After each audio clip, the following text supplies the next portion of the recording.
بسم اللہ الرحمن الرحیم الرحمن علم القرآن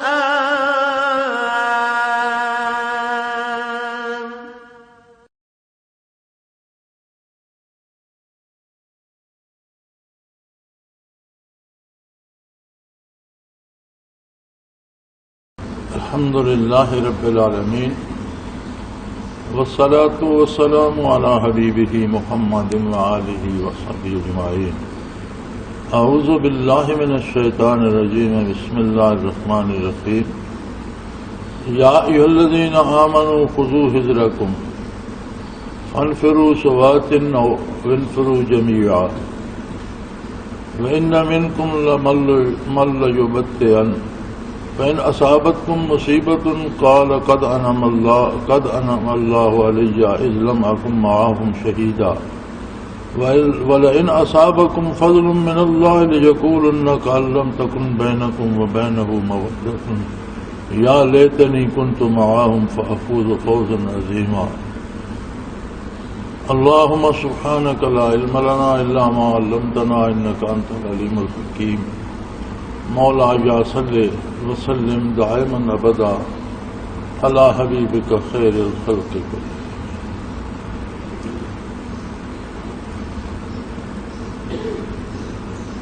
جنت اور اہل جنت کی خوبصورت مجالس اور جن مجالس میں میرے مجلس آقا نامدار صلی اللہ علیہ وآلہ آلہ وسلم ہوں گے اور جن مجالس کے شرکاء انبیاء علیہ الصلاۃ والسلام، صدیقین، شہداء اور صالحین ہوں گے، ان کی تفصیل بتانے کے بعد اللہ کریم نے ان مجالس میں پہنچنے کا راستہ متعین فرما دیا اور اس میں مومنین کو خطاب فرماتے ہوئے ارشاد فرمایا یا ایھا الذین آمنوا خذوا حذرکم. خطابات الہیہ تین طرح سے ہیں.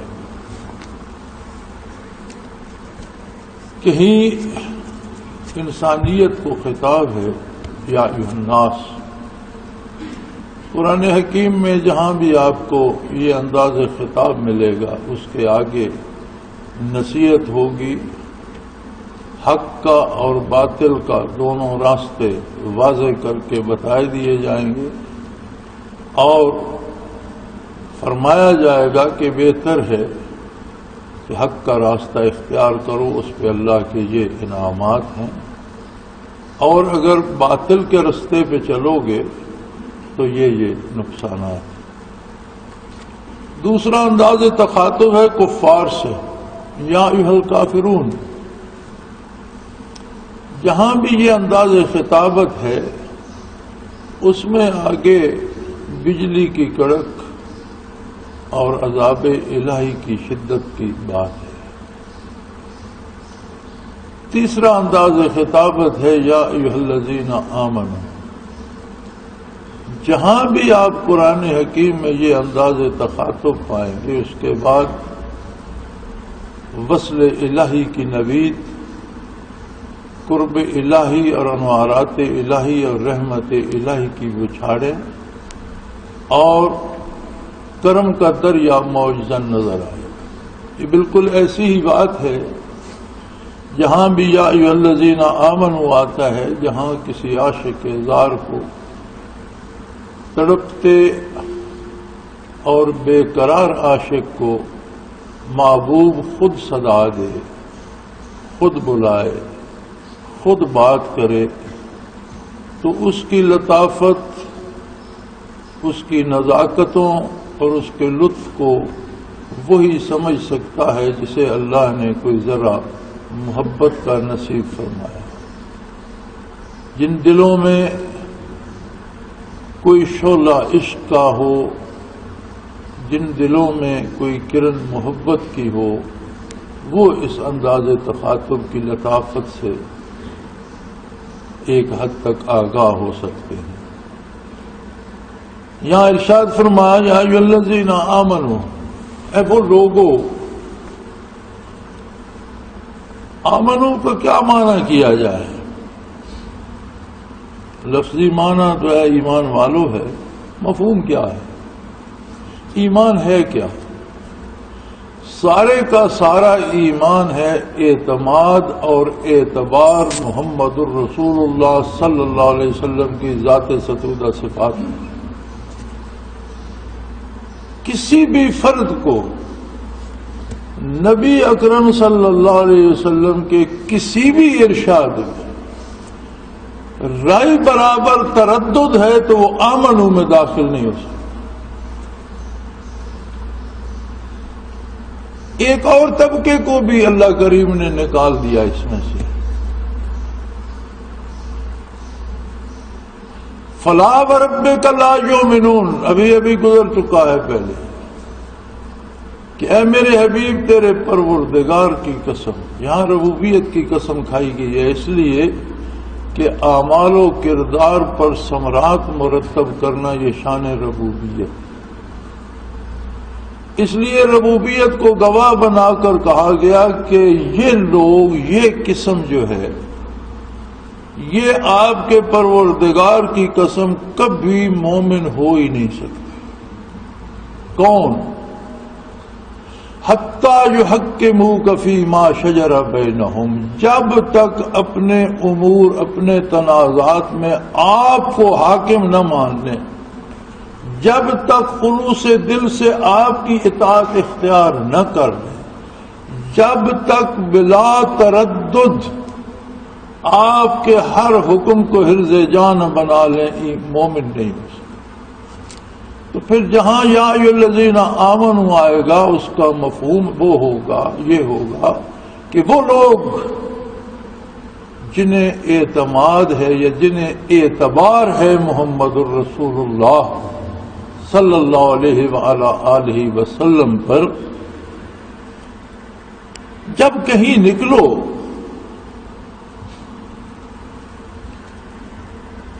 تو خذوا حذرکم، کہیں بھی نکلو، وہ سفر لمبا ہو یا چھوٹا ہو، فانفروا ثبات او انفروا جميعا،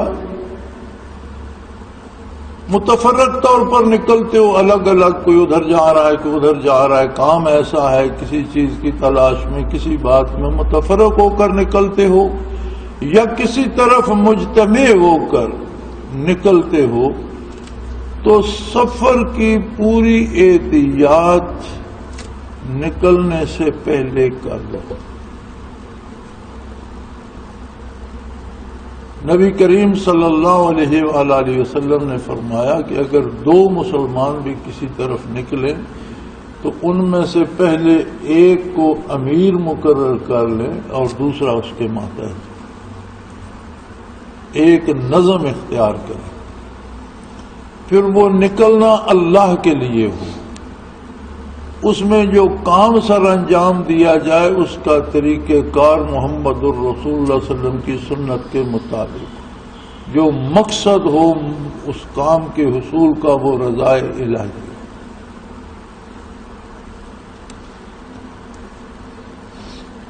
اور یہ احتیاطیں کیوں کرو؟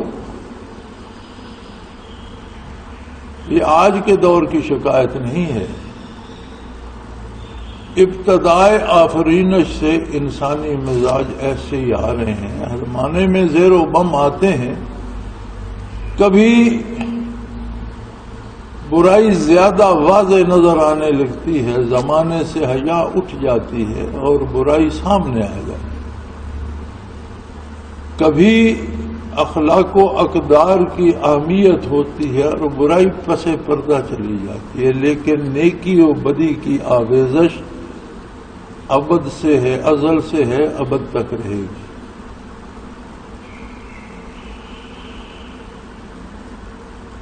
سو فرمایا یہ اس لیے ضروری ہے،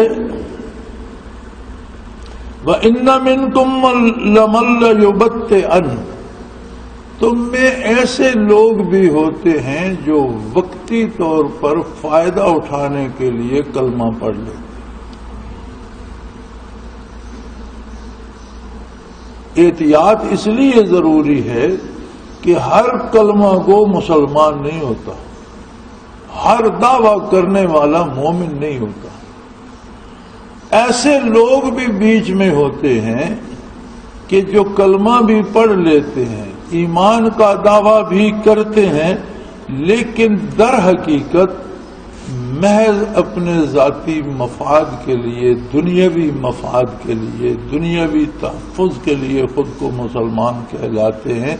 عظمت الہی پہ یقین نہیں ہوتا، اللہ کے حبیب صلی اللہ علیہ وسلم پہ اعتبار نہیں ہوتا.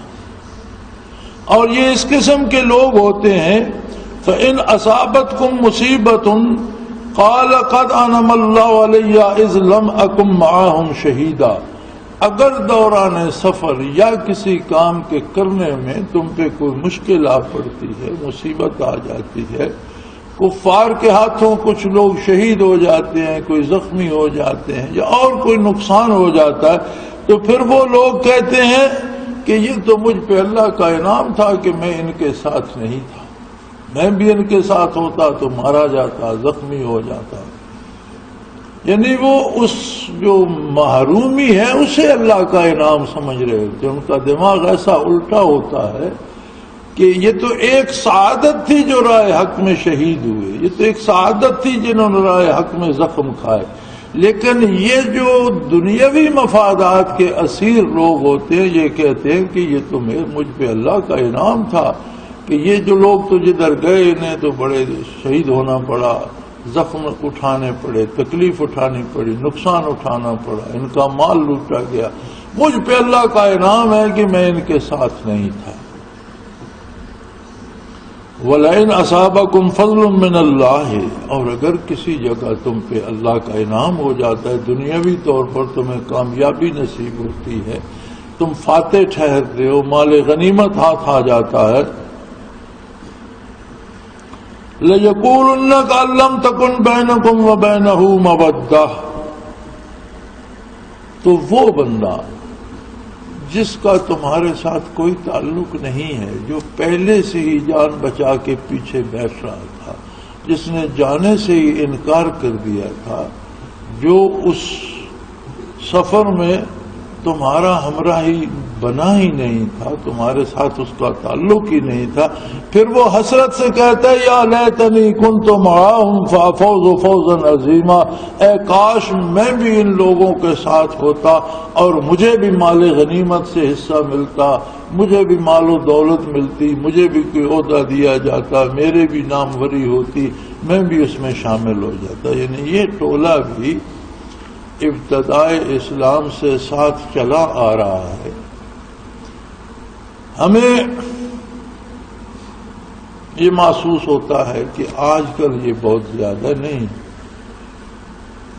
تھا، اس زمانے میں بھی، لیکن بات یہ تھی کہ منافق قلیل تھے اور مومن کثرت میں تھے. اب یہ ہو گیا ہے کہ مومنین کی تعداد میں کمی آ گئی ہے اور منافقین کی تعداد زیادہ ہو گئی. اس وقت منافق چھپ چھپا کے کہتے تھے، اب منافق ببانگ دہل کہتے ہیں، اعلان کر کے کہتے ہیں. اس زمانے میں لوگ نفاق پہ شرمندہ ہوتے تھے اور قسمیں کھاتے تھے. قرآن کریم میں کئی کا تذکرہ ہے کہ جب آپ کے پاس آتے ہیں تو میری قسمیں اٹھاتے ہیں، لیکن میں آپ کو یہ بتاتا ہوں کہ یہ جھوٹے ہیں. اب منافق نفاق چھپانے کے لیے قسمیں نہیں کھاتے، بلکہ جو اللہ کے حبیب کی اطاعت کرتے ہیں ان پر طعن و تشنیع کرتے ہیں، انہیں بے وقوف بتاتے ہیں، خود کو دانش مند بتاتے ہیں اور اتباع شریعت کرنے والے کو بے وقوف کہتے ہیں.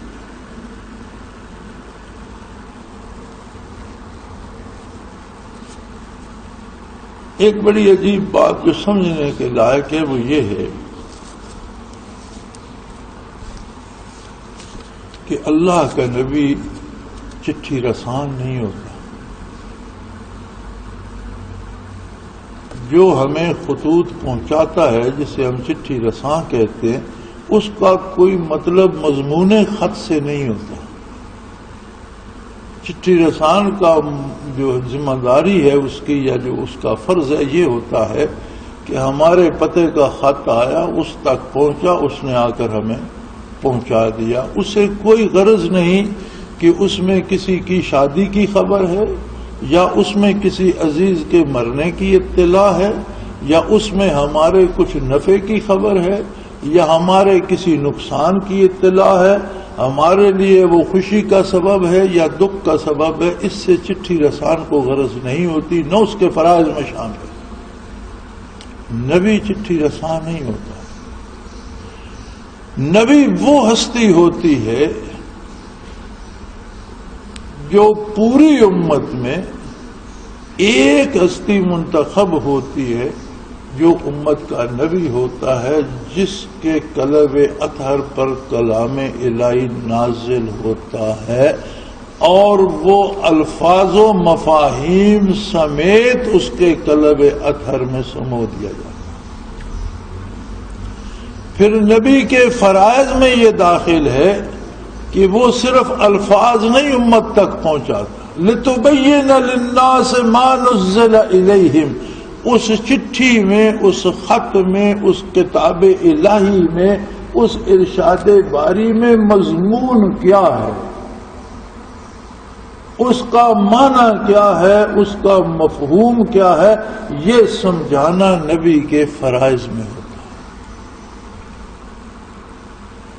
یہاں تک تو بات ظاہر کی ہے، ہر کوئی سمجھ سکتا ہے، اگرچہ اب زمانہ ایسا ہے کہ لوگ نبی کی اس حیثیت سے بھی انکار کرتے نظر آتے ہیں۔ وہ کہتے ہیں قرآن مل گیا ہمیں، ہم خود سمجھ لیں گے۔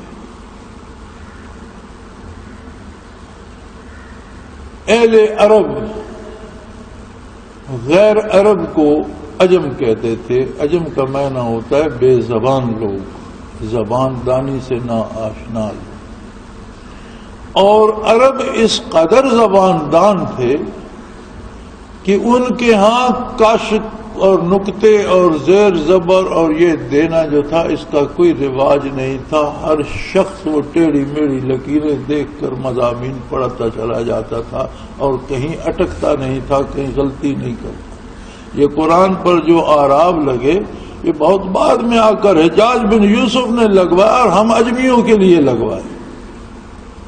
اہل عرب کو اس کی ضرورت نہیں تھی، اور وہ عام اٹھنے بیٹھنے میں بھی نوکروں، غلاموں، باندیوں سے بات کرتے تو وہ بھی ایک مصرے میں یا شعر میں جواب دے دیا کرتی تھی۔ عربوں کے اٹھنے بیٹھنے میں بھی ادب رچا بسا ہوا تھا، اس قدر وہ زباندان تھے۔ لیکن جب کوئی آیت اترتی اور عرب کے چنے ہوئے ہیرے اصحاب رسول اللہ صلی اللہ علیہ وسلم اور ان میں خلفائے راشدین جیسے مقربان بارگاہ نبوی میں حاضر ہوتے اور آئے کریمہ نازل ہوتی تو حضور فرماتے، کتنی دفعہ یہ واقعہ سیرت میں ملتا ہے، حضور نے فرمایا کہ سمجھا ہے اس آیت کا مفہوم کیا ہے؟ تو بڑے بڑے زباداں بیٹھے ہوتے تھے، لیکن جب آیت الہی کی بات آتی تو عرض کرتے تھے اللہ و رسولہ عالم، اللہ بہتر جانتا ہے، یا پھر اللہ کا رسول جانتا ہے، ہم آپ کے بتانے سے جانیں گے، ہم جانیں گے آپ صلی اللہ علیہ وسلم کے بتانے سے جانیں گے۔ اور ہم میں گروہ بندی اور فرقہ بندی کی ابتدا تب ہوئی جب لوگوں نے وہ مفاہیم چھوڑ دیے جو حضور نے بتائے تھے، اور صرف و نحو اور منطق اور گرامر کے زور سے خود آیات قرآنی کو معانی پہنانے لگے۔ تو آپ کسی بھی گمراہ فرقے کی تاریخ اٹھا کر دیکھ لیجئے، وہ آیتیں اسی قرآن کی پیش کرے گا، مفہوم وہ پیش نہیں کرے گا جو محمد الرسول اللہ نے بتایا۔ یعنی ساری گمراہی کا سبب یہ ہے۔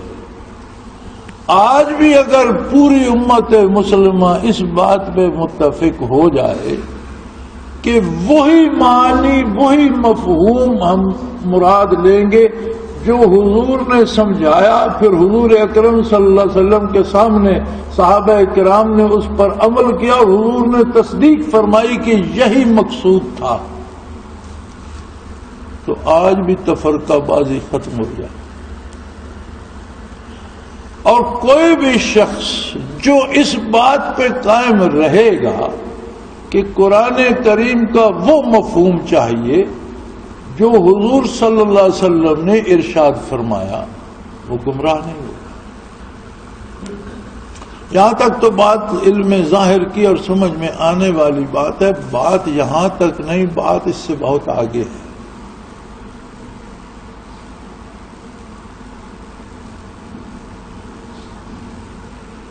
سمجھنے کے لیے ایک ہی مثال کافی ہے کہ ایک آدمی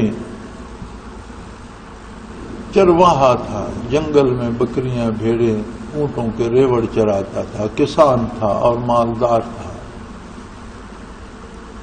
اللہ نے اس کا دل بدل دیا، اسے نور ایمان عطا کر دیا۔ وہ ڈھلتے سورج کے وقت مغرب سے پہلے شام کے جمگٹے میں بارگاہ عالی میں حاضر ہوا، یا رسول اللہ صلی اللہ علیہ وسلم، میں ایمان لانا تھا۔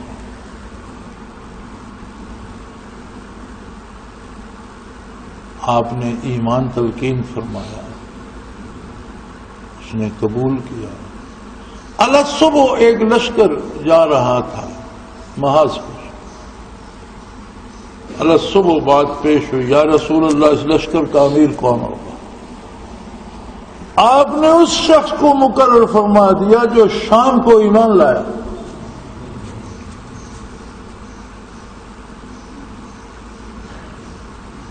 بھی نہ تو وہ پرانا مسلمان تھا، نہ اس نے تعلیمات حاصل کی، نہ اس نے جنگی دو پیچ سیکھے، نہ اس نے مسلمانوں کے لشکر اسلامی کے قواعد و ضوابط سیکھے، کس طرح لڑنا ہے، کس کو مارنا ہے، کس کو نہیں مارنا، صلح کہاں کرنی ہے، جنگ کا طریقہ کار کیا ہوگا، کفار کیا کیا ہے ہمارا۔ تو سارا ایک بڑا لمبا، تو جرنیل بننے کے لیے جو بچے ملٹری کالج میں داخل ہوتے ہیں، بچے ہوتے ہیں، اور جو جرنیل بنتے ہیں ان کی بھویں سفید ہو چکی، عمریں لگ جاتی، دنیا بھر کی یونیورسٹیوں اور دنیا بھر کے ادارے اور انسٹیٹیوشنز میں کورسز کرائے جاتے ہیں، وار کورس ہو رہا ہے، تعلیم کا ہو رہا ہے، اسٹریٹجی کا ہو رہا ہے، فوج کے طریقہ کار کا ہو رہا ہے، تو سارے نہیں بنتے۔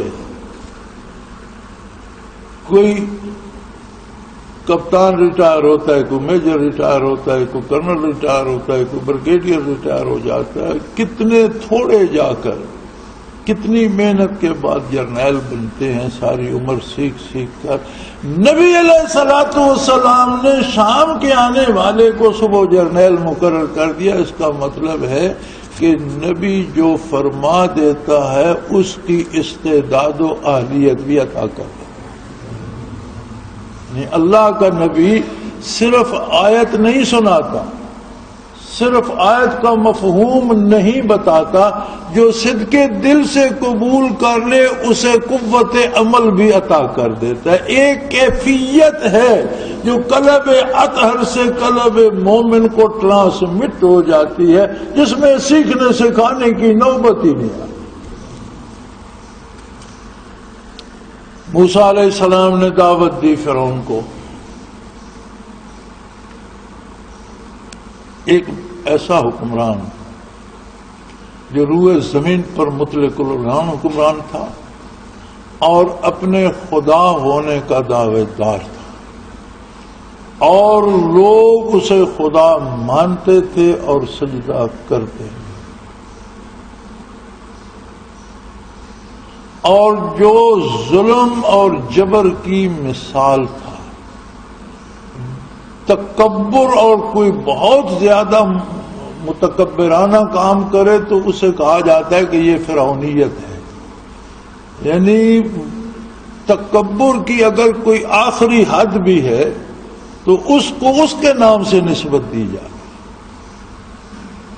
انبیاء اللہ کے بڑی عجیب ہستیاں ہوتے ہیں. اللہ نے حکم دے دیا کہ جاؤ موسیٰ اور ہارون دونوں بھائی تشریف لے جاؤ، پھر ان سے بات کرو.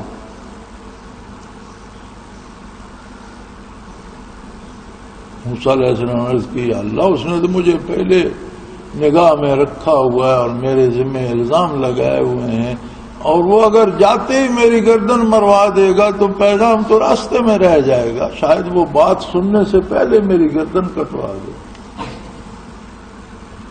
فرمایا انی معاکم اسمع و ارا، گردن کیسے کٹوا دے؟ میں تم دونوں کے ساتھ ہوں، جو بات ہوگی میں سن رہا ہوں، جو واقعہ ہوگا میں دیکھ رہا ہوں، اس کی کیا ضرورت ہے کہ میرے ہوتے ہوئے گردن کٹوا دے؟ آپ جائیں، ہاں ایک بات مزے کی کیجیے گا، وہ تو متکبر ہے ہی، خدائی دعوے دار ہے. جب آپ بات کریں فقولا لہ قولا لینا، جب آپ بات کریں تو بات بڑے مزے سے بڑے پیار سے کریں، اسے آرام سے سمجھائیں کہ تم کل پیدا ہوئے، آنے والے کل میں مر جاؤ گے، تمہارے باپ دادا پیدا ہوئے مر گئے حکومتیں کا، کہ تم کیسے پروردگار بن سکتے ہو، تم خالق کیسے ہو سکتے ہو، تم نظر آ رہا ہے تم مخلوق ہو، تم نیند کے محتاج ہو، تم بھوک کے محتاج ہو، تم پیاس کے محتاج ہو، تمہیں چوٹ لگے تو درد ہوتی ہے، تمہارا سر کاٹ جائے مر جاؤ گے، تم کیسے خدا ہو سکتے ہو، تم کیسے کائنات کے مالک ہو سکتے ہو؟ ذرا سوچو، اسے سمجھانا اور مزے سے سمجھانا. کل میدان حشر میں یہ نہ کہ تیرے نبی نے مجھے بھڑکا دیا تھا اور مجھے غصہ آ گیا اور مجھے سمجھ نہیں آئی. آپ پہ اعتراض نہ کرے، اس سے میں نبٹ دوں. لیکن ولا تنیا فی ذکری. اب کمال کی بات یہ ہے کہ نبی کا وجود اس طرح سے ذاکر ہوتا ہے کہ جس زمین پہ نبی کا قدم پڑ جاتا ہے وہ ذرات قیامت تک کے لیے ذاکر ہو جاتا ہے. جو لباس نبی ایک دفعہ زیب تن فرما لیتا ہے وہ قیامت تک کے لیے ذاکر ہو جاتا ہے.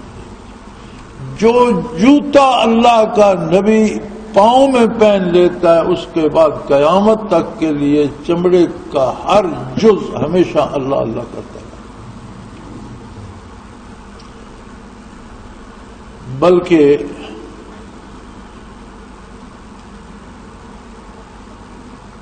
ہم روان تھے مکہ مکرمہ سے مدینہ منورہ کی جانب. حضرت رحمت اللہ تعالی علیہ ہمارے ساتھ تھے. اب تو سڑکیں نئی نئی بن گئی ہیں اور بڑی بہت چوڑی اور بڑی آسانی والی موٹر وے ٹائپ اور اس سے بھی بڑی ہائی وے قسم کی. اس وقت ایک تو سڑکیں بھی سنگل سی تھیں اور راستے دو تھے. ایک راستہ ذرا مختصر سا تھا مکہ مکرمہ سے مدینہ منورہ کو، وہ جدید راستہ. ایک راستہ تھوڑا سا لمبا تھا، مکہ سے نکل کر وادی فاطمہ میں آتا اور پھر گھومتا پھرتا بدر سے ہوتا ہوا آگے کی وادیوں سے مڑتا توڑتا مدینہ منورہ پہنچتا. اسے کہا جاتا تھا طریق سلطانی، شاہی راستہ. وہ راستہ وہ تھا جس پر ہجرت کے روز حضور صلی اللہ علیہ وسلم تشریف لے گئے، اور پھر حجۃ الوداع اور فتح مکہ کے وقت جب حضور تشریف لائے تو بھی اسی راستے پہ تشریف لائے. حجۃ الوداع کے لیے بھی حضور اسی راستے پر تشریف لائے، اسی راستے سے واپسی ہوئی. اور بدر کے غزوہ بدر کے لیے جب حضور تشریف لائے تو مدینہ منورہ سے بدر تک بھی اسی راستے پر آنا جانا. تو ہم نے سواری والے سے کار والے سے بات کی کہ آپ ہمیں طریق سلطانی پہ لے چلیں، اس کے لیے آپ کرایہ زیادہ کر لیں کیونکہ وہ ذرا لمبا تھا. دوسری بات یہ ہے کہ ہم جگہ جگہ ٹھہرتے رکتے ہوئے بھی جائیں گے، شاید تمہارا وقت زیادہ لگ جائے. تو بہرحال یہ طے ہوا اور ہم چل پڑے. ایسے احباب تھے جن کے سینے روشن، دل کی آنکھیں کھلی ہوئی تھی، اور اس سارے تکلف کا مقصد یہ تھا کہ اونٹنی کے یا حضور کی سواری کے نقوش جو ہیں کف پا کے ان کو دیکھا جائے۔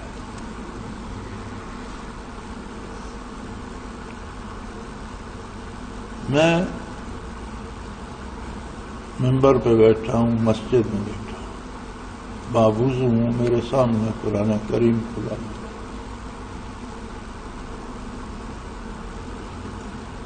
حضور کی ذات کو بہت بالا ہے، حضور کی ذات بہت بلند ہے۔ جہاں جہاں آپ کی سواری کے قدم لگے تھے زمین پر وہ ٹکڑے ایسے دکھائی دیتے تھے جیسے آسمان پر چاند ہوتے۔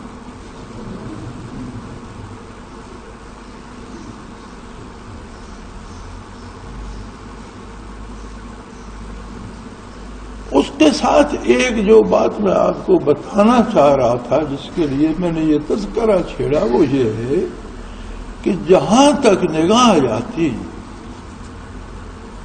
جہاں تک نظر جاتی، تو ایک انوارات کی ایسی سفیدی جیسے سفید سحر سے زیادہ روشن فضاؤں میں تیرتی ہر طرف نظر آتی۔ تو کافی برداشت کرنے کے بعد مجھ سے نہ رہا گیا، تو میں نے حضرت جی سے پوچھ لیا۔ یہ ہماری آپ طرح کی بات نہیں تھی، جب ہم شاگرد اور حضرت ہمارے شیخ ہوتے تھے تب بات اور طرح کی ہوتی۔ حضرت علی کرم اللہ وجہ الکریم سے کسی نے کہا تھا کہ ابو بکر و عمر اور عثمان رضی اللہ عنہ کے زمانے میں فتوحات اسلامی جاری رہیں اور ممالک فتح ہوتے رہے، آپ کی خلافت آئی تو خانہ جنگی شروع ہو گئی، فتوحات رک گئیں اور آپ اندرونی انتظام و انصرام میں الجھ گئے، تو وہ رونق نہ رہی۔ اس کی وجہ کیا ہے؟ انہوں نے فرمایا جب وہ حکمران تھے تب رعیت میرے جیسے لوگ تھے، اور جب میرے پاس حکومت آئی ہے تو رعیت تمہارے جیسے لوگ۔ یہ فرق تھا۔ ہم شیخ کی خدمت میں حاضر ہوتے تو آج کل کی طرح کی ٹرانسپورٹیشن بھی نہیں ہوتی تھی، یہاں سے اگر اللہ صبح چلتے تو عصر کے وقت بڑی غنیمت ہے کہ ہم پہنچ جاتے ہیں۔ تو عصر کے بعد حضرت بار تشریف لاتے تو گاؤں کے لوگ آ جاتے، ہم بیٹھے باتیں سنا کرتے، زیارت کیا کرتے۔ مغرب کے بعد ذکر ہوتا، حضرت اندر تشریف لے جاتے۔ سحری کو ہمیں حضرت ہی دروازہ کھٹکھٹا کے جگا دیتے کہ چلو مسجد۔ سحری کا ذکر ہوتا، حضرت اندر تشریف لے جاتے، اور اشراق سے فارغ ہو کر حضرت کی عادت تھی کہ باہر تشریف لے جاتے کھیتوں کی طرف۔ ہم اگر 3 4 5 ہوتے تو ہم آپس میں باری مقرر کر لیتے کہ آج میں حضرت کے ساتھ جاؤں گا، کوئی نہیں جائے گا، مجھے کچھ بات کرنی ہے حضرت سے۔ وہ وقت ہمیں مل جاتا تھا کہ راستے میں آتے جاتے کوئی تھوڑی سی بات عرض کرنے، اور کبھی ساتھ لوٹا لے کے آتے اور جاتے اور بات کرنے کی ضرورت نہیں ہوتی۔ تو حضرت کی محفل کے جو لوگ موجود ہیں وہ گواہ ہیں کہ حضرت رحمت اللہ کی محفل میں ایسی بے تکلفی اور سوال جواب نہیں ہوتے تھے۔ تو میں کبھی کبھی، میں بے وقوف تھا صاحب، میں کبھی کبھی بات کر دیتا تھا، اور حضرت برداشت بھی کرتے تھے، مسکرا دیتے تھے اور بات بتا دیتے تھے۔ تو میں نے سوال کر دیا، حضرت یہ ہر طرف سفید سحر نمودار ہے، وقت ظہر کے بعد کا ہے، تپتی دھوپ ہے، لیکن ایسے لگتا ہے فضا میں ہر طرف سفید سحر ہے، سفید رنگ کے انوارات ہیں، دودھیا رنگ کے انوارات ہیں، اور پوری فضا اس طرح سے ہے، اس کا کیا مطلب ہے؟ آپ نے میری گزارش سنی، سکون سے آرام سے ٹھہر کر جواب دیا اور فرمایا، اس نائے سفر جہاں تک حضور کی نگاہ پہنچی ہے فضا منور ہو گئی۔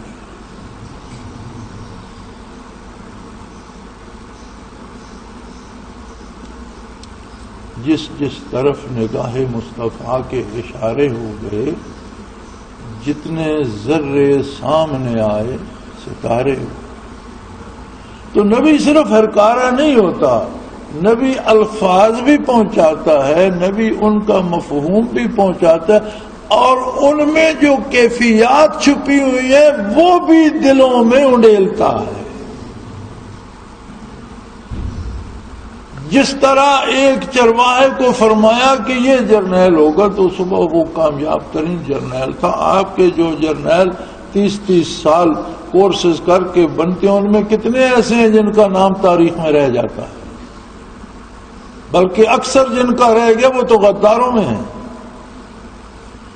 اور کوئی ایک جرنیل محمد رسول اللہ کا بتا دو، تاریخ کی جرت ہے کہ اسے بھول سکے؟ کہاں سے سیکھا تھا انہوں نے؟ ایسے سیکھا تھا جیسے موسیٰ علیہ السلام جب فرعون کے پاس آئے تو اس نے کہا یہ جادوگر ہے، جادوگروں کو مقابلے کے لیے بلایا۔ جادوگروں کو یہ نہیں پتا تھا یہ اللہ کے نبی ہیں۔ جادوگروں نے تو یہ جانا کہ اگر یہ بھی جادوگر ہیں تو پھر یہ معمولی جادوگر نہیں ہے جنہوں نے فرعون کو چکرا کے رکھ دیا، تو ہمیں ان کا احترام کرنا چاہیے۔ نبی سمجھ کے انہوں نے احترام نہیں کیا، انہوں نے اپنے فن کے مانے ہوئے لوگ سمجھ کر احترام کیا، اور یہ گزارش کی کہ آپ پہلے اپنی لاٹھی پھینکیں گے یا ہمیں اجازت دیتے ہیں کہ ہم اپنی لاٹھیوں اور رسیوں کو اژدہا بنائیں۔ ادب کیا۔ اللہ کو ادا ایسی پسند آئی کہ واقع تو جو ہوا ہوا۔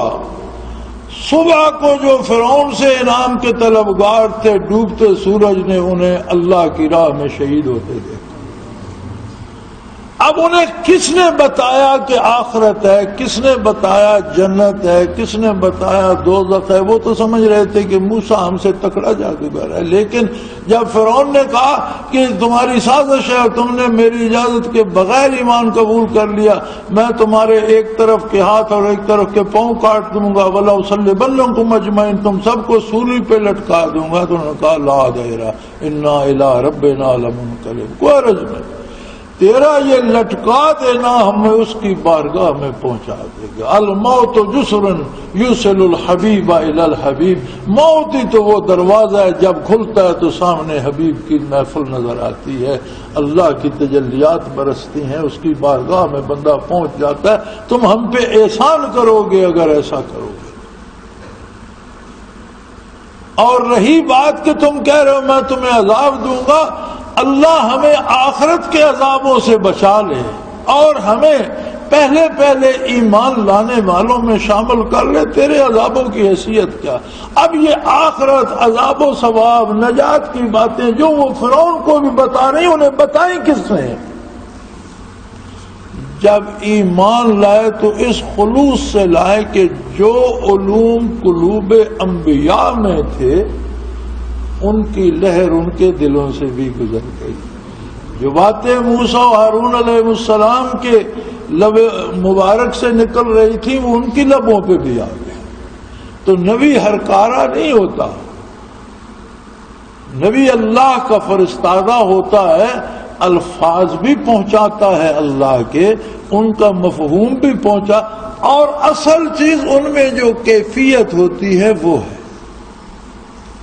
جس نے صحابہ کو صحابی بنا دیا، صحابی بننے کے لیے کوئی اور قرآن یا زائد نمازیں یا کچھ اللہ کشی تو نہیں، وہ بھی صحابی ہیں جو ایمان لائے اور ابھی نمازیں فرض نہیں تھی، قرآن پورا نہیں اترا تھا، روزے فرض نہیں تھے، جہاد فرض نہیں تھا، اس سے پہلے کوئی شہید ہو گئے ظلماً اہل مکہ کے ہاتھوں، کوئی اپنی اجل کے وقت پر مقررہ پر دنیا سے چلے گئے، لیکن عظمت صحابیت میں تو ان کی کوئی شبہ نہیں۔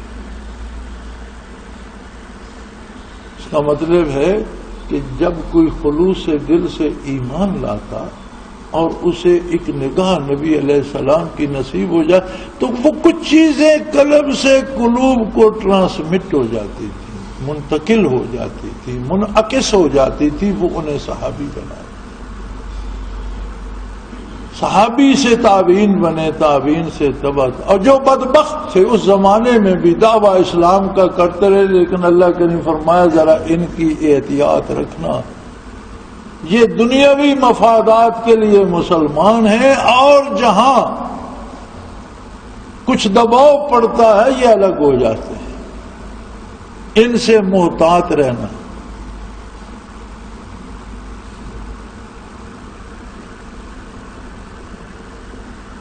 تو یہ روز اول سے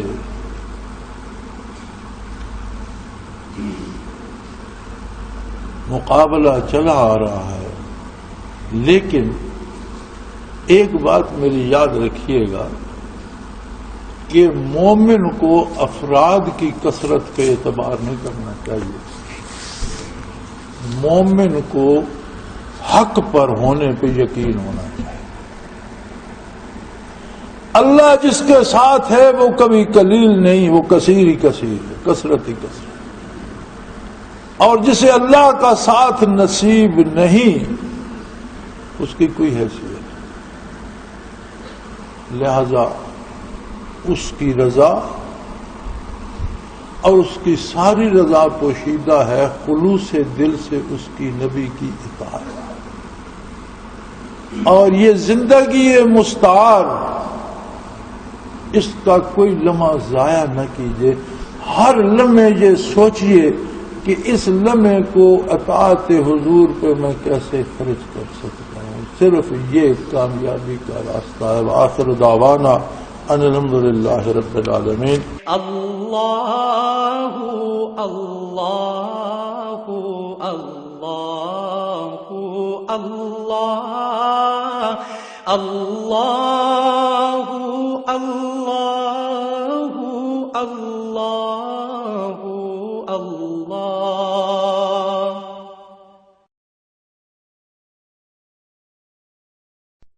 حضرت امیر محمد اکرم آوان مد ذلہ العالی دارالعرفان منارہ ضلع چکوال میں سالہ سال سے قرآن و حدیث کے اوپر خطابات کر رہے ہیں اور سلسلہ نقشبندیہ اویسیہ کے مطابق لوگوں کو ذکر الہی کی تربیت دے رہے ہیں۔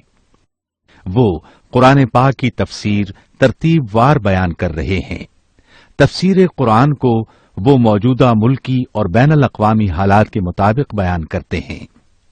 موٹر وے سے کلر کہار کے انٹرچینج سے نکلتے ہوئے کلر کہار کی جھیل سے ہوتے ہوئے میانی، بوچھال اور نور پور سے گزرتے ہوئے دارالعرفان منارہ پہنچ سکتے ہیں۔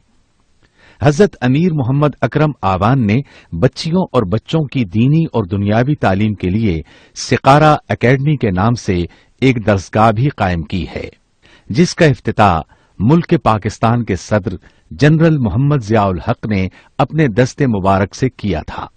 وہ تمام احباب جو اسلام کی طلب رکھتے ہیں ان سے گزارش ہے کہ دارالعرفان منارہ ضلع چکوال میں امیر محمد اکرم آوان صاحب کے خطابات سے مستفید ہوں۔ وہ ہر جمعے کو نماز سے پہلے بیان فرماتے ہیں۔ ہر ماہ کی پہلی اتوار کو ماہانہ اجتماع ہوتا ہے جس میں آپ خصوصی خطاب فرماتے ہیں اور پاکستان کے چاروں صوبوں سے احباب اس اجتماع میں شرکت کرتے ہیں۔ اس کے علاوہ یہاں سال میں 2 مرکزی اجتماعات بھی ہوتے ہیں، ایک رمضان المبارک میں اعتکاف کا اجتماع اور دوسرا جولائی اور اگست میں 40 دن کا اجتماع ہوتا ہے جس میں روحانی تربیت کی جاتی ہے۔ اپنا خون سیماب دے کر اتنا ہم کر جائیں گے، نام آقا کا چمن میں پھر رقم کر جائیں گے۔